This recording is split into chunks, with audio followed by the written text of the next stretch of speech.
तर नमस्कार. तर सर्वात आधी तुम्हाला नवीन वर्षाच्या हार्दिक शुभेच्छा. मी इकडे देवपूजा वगैरे करून घेतली. त्यानंतर एक माळ जप केली स्वामी समर्थांची आणि स्वामींची यावर्षी अशीच साथ राहू दे आणि हे वर्ष माझं चांगलं जाऊ दे. कारण की मागलं जे 1-1.5 वर्ष आहे ना, ते माझ्यासाठी खूप हार्ड गेलेले आहे. तर मलातून फील होतं आहे की हे वर्ष माझं चांगलं जाणार आहे. आणि इकडे बघा, माझा डायपर मॅन अंघोळ वगैरे करून रेडी झाला होता.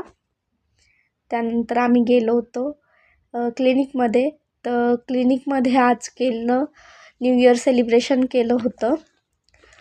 तर सगळे आज खूप खुश होते. पण शंभू एवढा रडत होता ना, एवढा रडत होता, खूप रडला.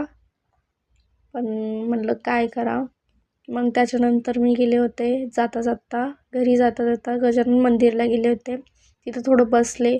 खूप छान, खूप प्रसन्न वाटलं. शंभू पण एकदम शांत झाला होता नंतर मंदिरात गेल्यावर.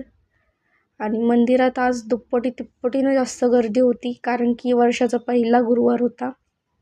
तर असा गेला माझा आजचा पहिला वर्षाचा दिवस. तर